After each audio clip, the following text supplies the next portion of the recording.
ধন্যবাদ। Voice for রিফর্মকে খুব গুরুত্বপূর্ণ একটা আলোচনা আমি বলবো, কারণ যে ইস্যুটা নিয়ে আমরা কথা বলছি, আমার ধারণা আমরা সবাই এটা ভুক্তভোগী।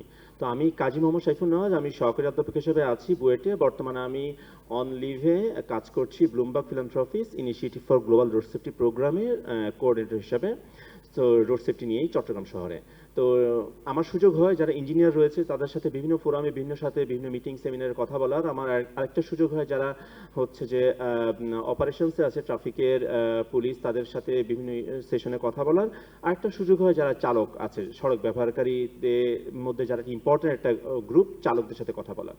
তো আমি চেষ্টা করব আমার সেই মাঠ পর্যায়ে থেকে পাওয়া কিছু অভিজ্ঞতা, যেহেতু এটা ভয়েস ফর রিফর্ম, অর্থাৎ কিছু কি ইস্যুস আপনাদের সাথে শেয়ার করার জন্য। প্রথমে হচ্ছে যে আসলে আমাদের ট্রাফিক ব্যবস্থাপনাটা মূলত তিনটা পিলারের উপর ডিপেন্ড করে। একটা হচ্ছে রোড, ভেহিকেল এবং হচ্ছে আমার সড়ক ব্যবহারকারী যারা। দেখেন, যানজট বলি, শৃঙ্খলা বলি বা রোড সেফটি বলি, প্রথমেই যে সড়কটা রয়েছে, আমরা প্রথম যে একটা কথা শুনি যে আমাদের সড়ক কম, সড়কটা হচ্ছে কম। বাট এটা ঠিক, আমার সড়ক আমার অন্যান্য দেশের তুলনায় যতটুকু শহরে থাকা দরকার তার থেকে কম, অথচ এই শহরে এই সড়কের উপর থেকে কিন্তু আমি আবার মাছ কিনতে পারি, এই সড়কের উপর থেকে কিন্তু আমি আবার জামা জুতা সব কিনতে পারি। আবার একদিকে বলছি সড়ক কম, তাহলে কি দুটা কথা কি মিললো? মিলে নাই।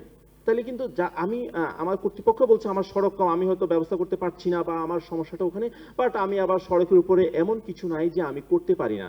তার মানে কিন্তু যেটা হচ্ছে যে মানে আমি আমার যতটুকু সড়ক সেটাকে আমি আগে ফেরত দেই সড়ক ব্যবহারকারীদেরকে, তারপর আমি বলতে পারবো হিসাব করে যে আমার আসলে আরো এতটুকু লাগবে। এই কাজটা করার জন্য আসলে কতটুকু সময় লাগতে পারে? দেখেন, আমি আমার জন্মের পর থেকে রাস্তায় হকার দেখে এসেছি এবং আমার মনে হয় আমরা 100 বার এই আলোচনা করেছি হকার মুক্ত করতে। তো আমি এখনো পর্যন্ত হকারই দেখছি, বরং ডে বাই ডে বাড়ছে। হকার না, আসলে শুধু হকার বলবো না, এখানে কে ব্যবহার করছে না, যিনি রাষ্ট্রীয় প্রতিষ্ঠান একটা কনস্ট্রাকশন করবে, সেও কিন্তু তার কনস্ট্রাকশন ম্যাটেরিয়ালসটা রাখছে কিন্তু সড়কে। তারপর হচ্ছে যে ধরেন আপনার কোনো একটা কারণে আমার রাস্তা প্রশস্ত করতে হবে অথবা কিছু একটা করতে হবে, প্রথমেই কেটে ফেলবো কিন্তু ফুটপাথটা, প্রথমেই এটা ফার্স্ট চয়েস হচ্ছে ফুটপাথ। প্রথমেই হচ্ছে যে আমি যদি ব্লক করতে হয় আমি ব্লক করবো ফুটপাথ। তো আমি শহরটাই তৈরি করছি আসলে গাড়ির জন্য, মানে প্ল্যানটাই হচ্ছে গাড়ির জন্য। তো দিন শেষে আমি তো গাড়ি পাবো না, কি পাবো? আমি তো মানুষের জন্য, মানে আমার জনবান্ধব শহর তো আমি প্ল্যানিং স্টেজে আমার নাই যে আমি পথচারীর জন্য করবো। দেখেন, আপনারা অনেকেই দেশে বাইরে গিয়েছেন, ইনশাল্লাহ যাবেন, আপনারা কিন্তু রাস্তায় বিভিন্ন ছবি তুলেন, সেলফি তুলেন, সুন্দর জায়গা আপনারা দেখে দাঁড়ান, বসেন। ঢাকা শহরে যদি আপনার কোনো বন্ধু দেশের বাইরে থেকে বলে আমি 7 দিন ঘুরতে চাই, একদিন বা ঢাকা ঘুরতে চাই, কোথায় কোথায় যেতে পারি, আপনি একটা জায়গার নাম বলতে পারবেন যেখানে আপনি বলতে পারেন যে সে এই জায়গাটা যেতে পারবে? পারবেন না। তাহলে আমার কিন্তু রাস্তা বলেন, রোড নেটওয়ার্ক বলেন, আমি এমনভাবে কখনোই তৈরি করি নাই। তাহলে তাহলে এখন আমার ছেলে আছে, সেও জন্মের পর থেকে দেখছে ফকার, এবং সেও যদি মানে এই এনক্রোচমেন্টগুলো দেখে, মানে তা আমার বয়সে এসে, তাহলে রিফর্ম হলো না।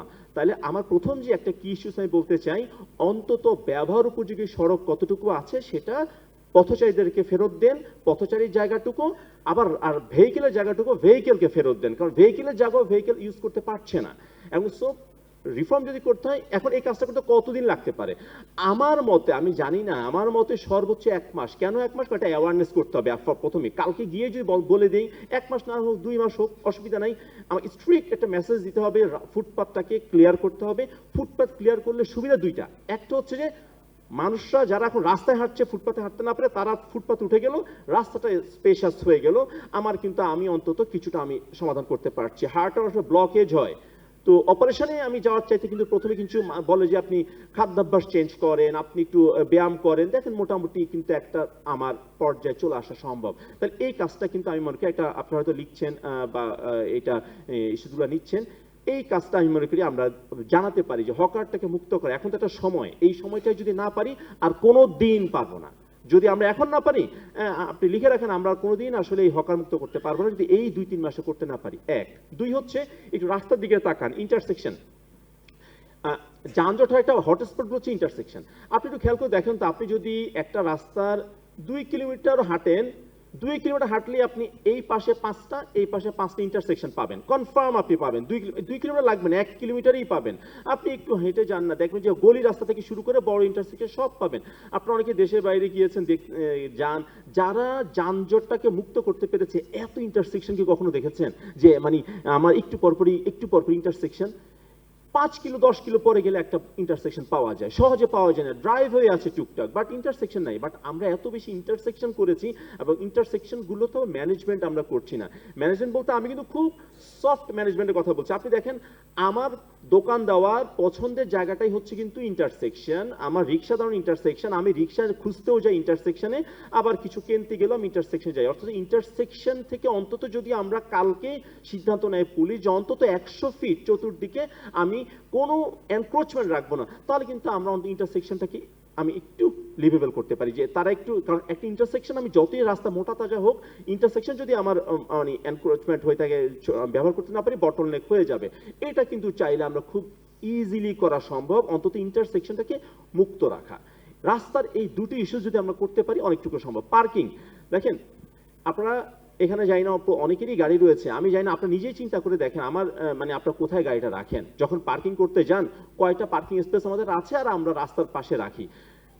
পার্কিং আমার কাছে মনে হয় কি জানেন, আমার অনেক বন্ধুদের সাথে আমার কথা হয় যা দেশের বাইরে, ওরা বের হওয়ার সময় চিন্তা করে যে পার্কিং স্পেস ফাঁকা পাবো কিনা, তা না হলে এই পরিমাণ ফাইন গুনতে হবে যে এরকম 8-10টা পার্কিং মানে পার্কিং ফাইন দিলে একটা গাড়ি কেনা যাবে। এর চেয়ে ভালো তারা মানে রাস্তা বের হওয়ার আগে চিন্তা করে না পার্কিং স্পেসটা ফাঁকা আছে কিনা।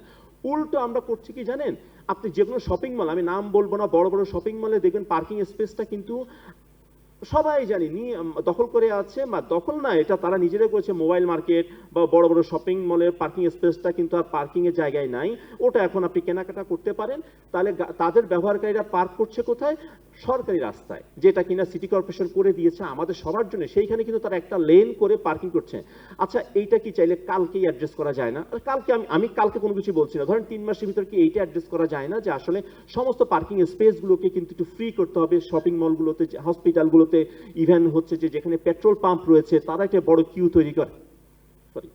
তৈরি করে, এইটা কিন্তু চাইলে করা যায়। সো 3টা পয়েন্ট কিন্তু আমি বলছি, যেটা কিনা একটা হচ্ছে ফার্স্ট, আমার পথচারীদেরকে তাদের জায়গাটা ফেরত দেওয়া, এটা পথচারীর জন্য তৈরি করে। কারণ এই যে টিটিসি রয়েছে, সিটি কর্পোরেশন যারা রয়েছে, তারা পথচারী ডিজাইন করে কিন্তু হকারের জন্য না। হ্যাঁ, যদি হকার রেখেও করা যায় কোনো সমস্যা নেই, তাহলে সেক্ষেত্রে ডিজাইনটা সেভাবেই করেন, যদি আমার নির্দিষ্ট সময় ভিত্তিক, একটা লোকেশন ভিত্তিক হতে পারে, বাট এইভাবে সম্ভব না। 1 2 হচ্ছে আমার হচ্ছে ইন্টারসেকশনটাকে অন্তত, আমি বলছি না আপনি ইন্টারসেকশন সব বন্ধ করে দেন, ইন্টারসেকশন থেকে অন্তত এদেরকে সরান, এনক্রোচমেন্টটা সরান। থার্ড হচ্ছে যে পার্কিংটাকে আপনি একটু একটা পলিসিগত, যত্রতত্র পার্কিং, এটা আসলে ছোট গাড়িকে উদ্বুদ্ধ করে, এদের জন্য আসলে আপনার আমাদের এনক্রোচমেন্ট হয়ে যায়। রাস্তা আমি 3 লেনের রাস্তা, আমার 1.5 লেন চলে যাচ্ছে, আমি 1.5 লেন দিয়ে তো যানজট হবেই।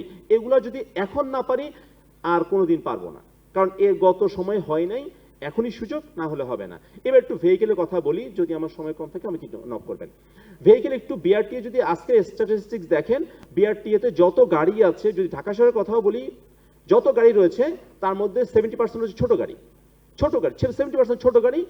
বিপরীতে আমার হচ্ছে যে গণপরিবহন কমে যাচ্ছে, মাত্র 3000 গাড়ি মনে হয় এনলিস্টেড আছে, তাও অতগুলো চলে না। আচ্ছা, একটা প্রশ্ন যদি আমার মনে প্রায় আসে, যেই মালিকরা তাদের ঢাকা থেকে চট্টগ্রাম, ঢাকা থেকে সিলেট এত লাক্সারিয়াস বাস নিয়ে আসছে, তারা কেন আমার ঢাকা শহরে একটা ভালো বাস দিচ্ছে না? তাদেরকে আমি কেন তারা এখানে আসছে না?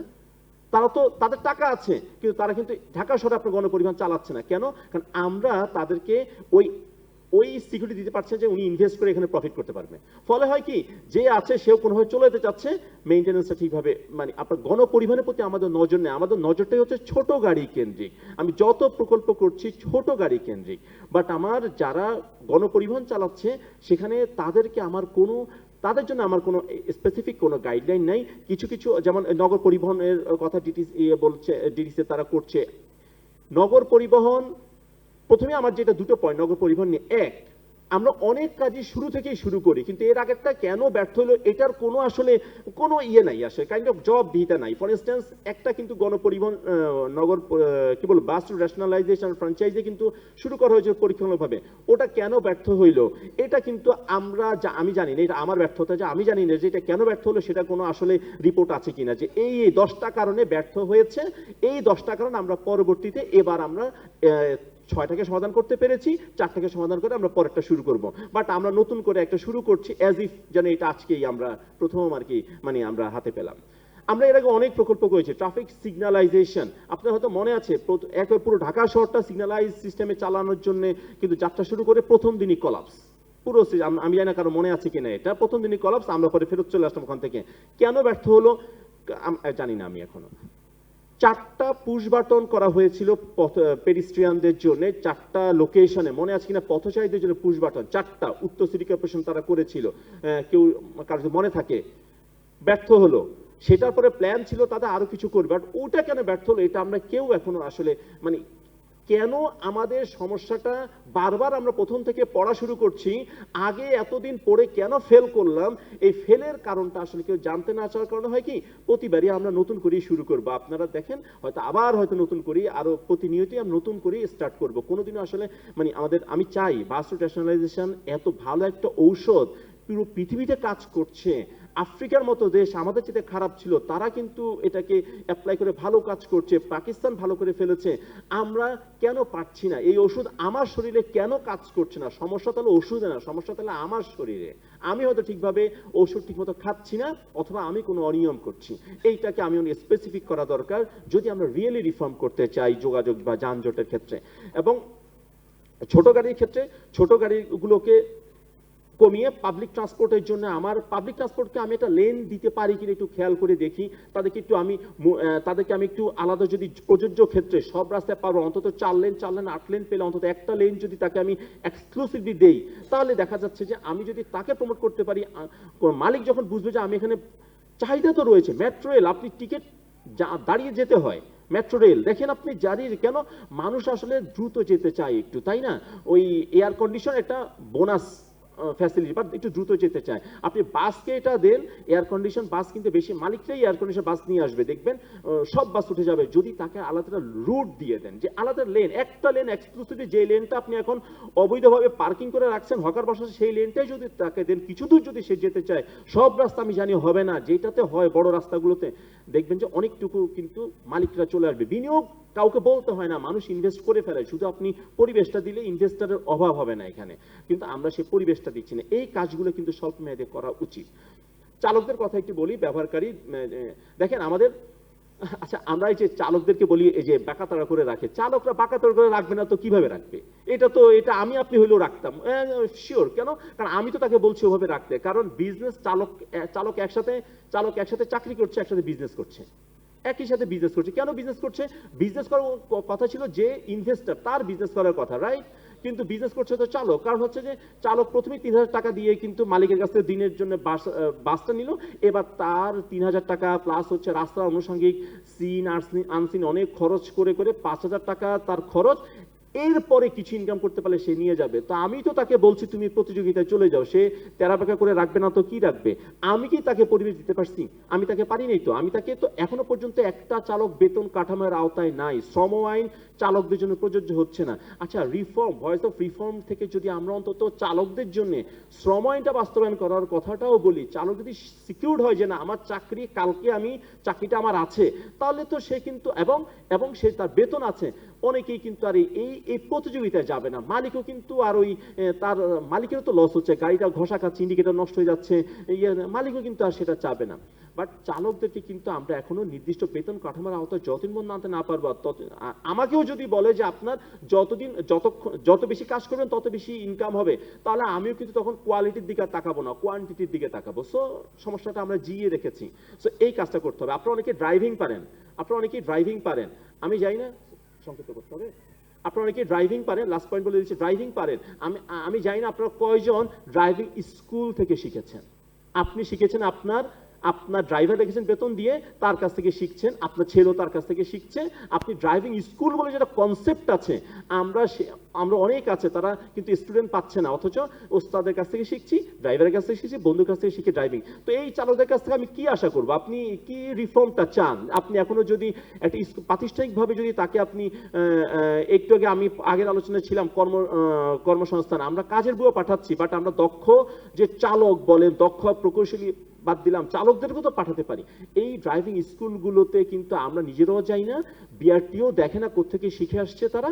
এবং ড্রাইভিং স্কুল থেকে যদি আপনি শিখে না আসেন, 3 দিন কাউকে একটা আপনার ওস্তাদকে একটু সিগারেট পান খাওয়ালেই যদি শিখায় দেয়, তো ওস্তাদও যা জানে তাই শিখাবে, আমরা সেভাবেই চলছি। আমি মনে করি ড্রাইভিং স্কুল কেন্দ্রিক প্রাতিষ্ঠানিকভাবে যদি চালকদেরকে গুরুত্ব দেওয়া হয়, বেতন কাঠামো আওতায় আনা হয়, চালকরা কিন্তু আসলে অনেকটুকু শৃঙ্খলা আনতে পারবো।